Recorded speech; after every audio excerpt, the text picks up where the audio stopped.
dealing with. So here's the attack tree, and thanks to Bruce and his famous idea how to do attack trees, we were doing our own for our poster spoofing attack. You see on the left side, one path was code the own client. Things we had to do was analyze the traffic, analyze the crypto, analyze the authentication. One idea was, okay, when we're talking about encryption, maybe we're talking about SSL or TLS. What about forcing the whole communication into an SSL null encryption, just to see the clear packets? Yeah? Or can we use an SSL proxy to look into the packets? And, of course, maybe there are some logs in the CTA that we can use for the packets. That were some of our ideas, and some of these ideas apply, of course, to the second part on the right, abuse the existing client. Yeah? First idea was, okay, we are patching the client. So make some small changes and get it work. Yeah? Use a scripting interface, but there were a lot of limitations we had to take care about. And then on the right side, replace the plugin DLLs of the CTA, especially the CTA pp.dll and the Cisco host pp.dll, which are the main functions of the plugin interface. Patch the client was not really feasible because we had to do a lot of reverse engineering of the Linux client and of the Windows client. It was very interesting to see that the software is also available on Linux.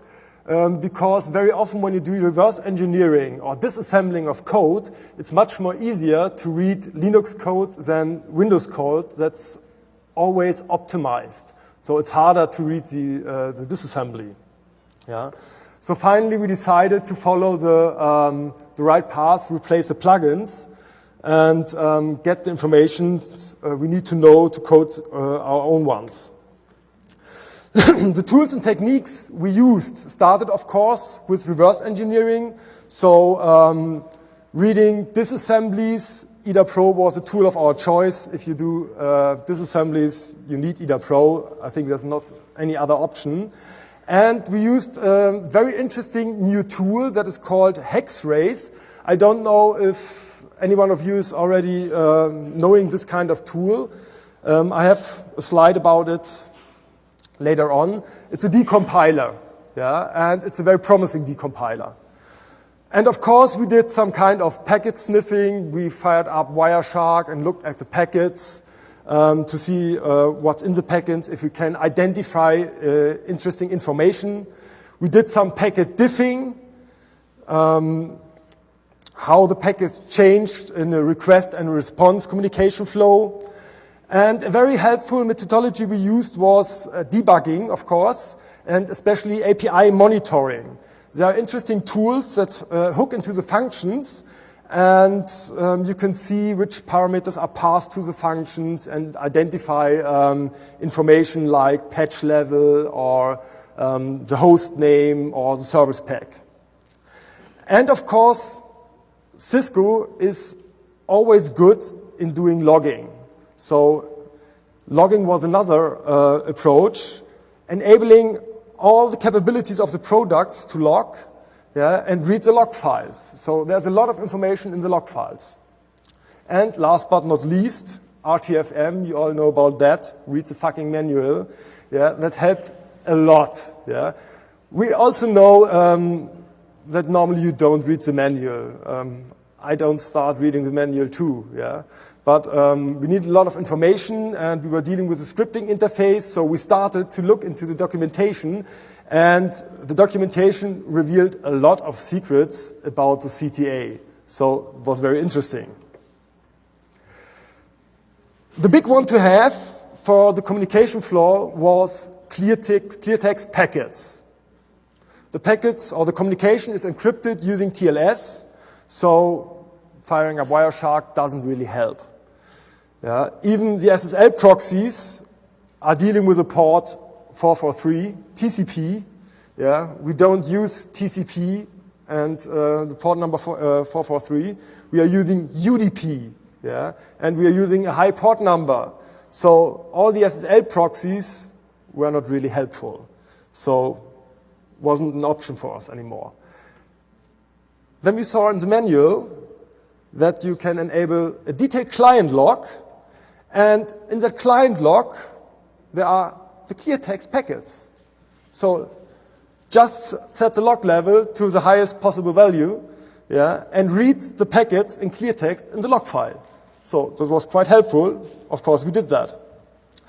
Here is a screenshot of one of the log files. So normally it's just hex encoded, yeah, and on the lower part of the slide, okay, here's my mouse, you see a message that says, "Congratulations, your system was successfully authenticated and is compliant to the security policy. Network access was granted." Yeah, that's just the German translation of that.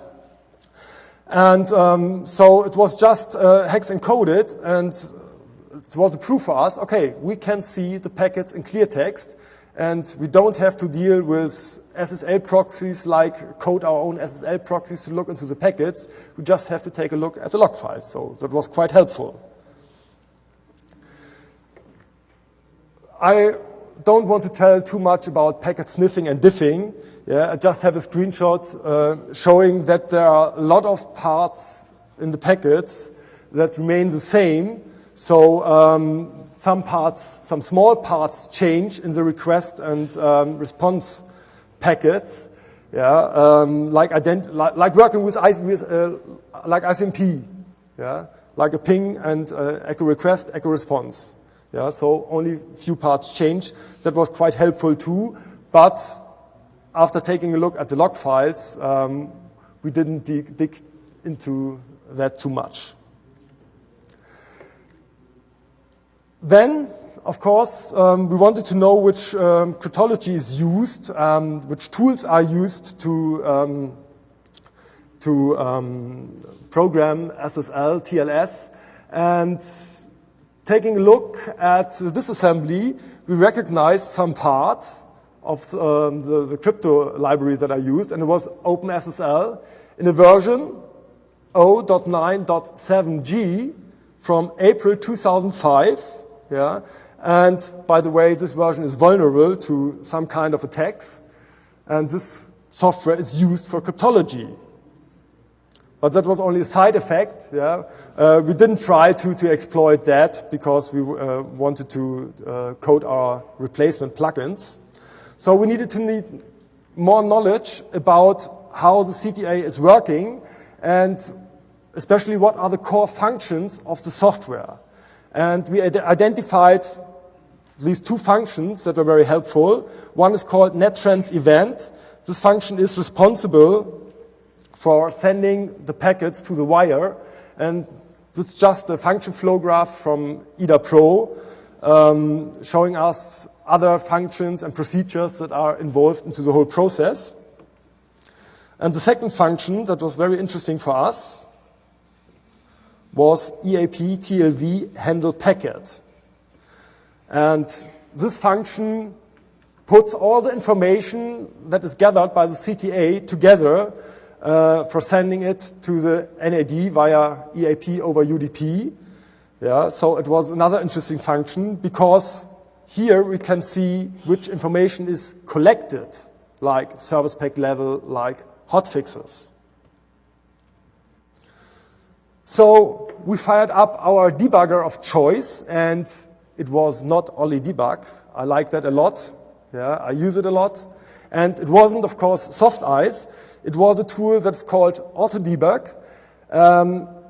It's more an API monitoring tool than debugger, yeah, but it was quite helpful because we figured out how the functions look like, which parameters they take, and you can feed that information into this debugger and can visualize the functions in this debugging tool. So that's quite helpful to see what's the value of the parameters. And here is, I think this way you can see it better. This is information we found that it's transmitted or to the nettrans event function, like host name of the client.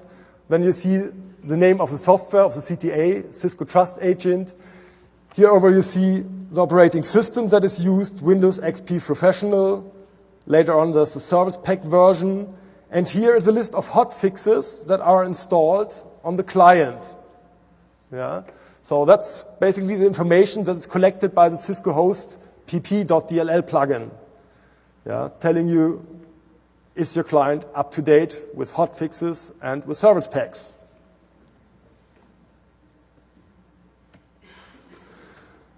Okay, so the information that is provided and how the information looks in memory was quite clear.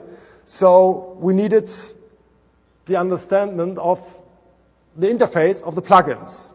So I did some kind of reverse engineering of the DLLs. And it was quite easy because there are only a few functions that are exported, especially process posture notification. And it's nothing else than a function to visualize the posture tokens and messages that are sent. Then process posture request. That's the interesting part because in that function all the information is collected in the DLL, like hotfixes and so on. And there's another function, posture status changed, that does just a query. Are there any changes on the client? Is there a service pack change maybe, or a hotfix update, or was antivirus software enabled, disabled? Was there any kind of change? Yes or no? This is how the functions look. Especially the function query posture status change is quite short. Yeah? And the process posture notification function isn't much bigger. Yeah, but the process posture request function is the most interesting functions. And the most important part for us was just to figure out how the function is called, just to see what parameters we have to pass to the functions to code our own ones. We were not so interested what the plugin DLLs are doing inside the functions, because that's the part we want to replace. Yeah, so we just had to follow the SDK of Cisco to code or to have the interface in the right way.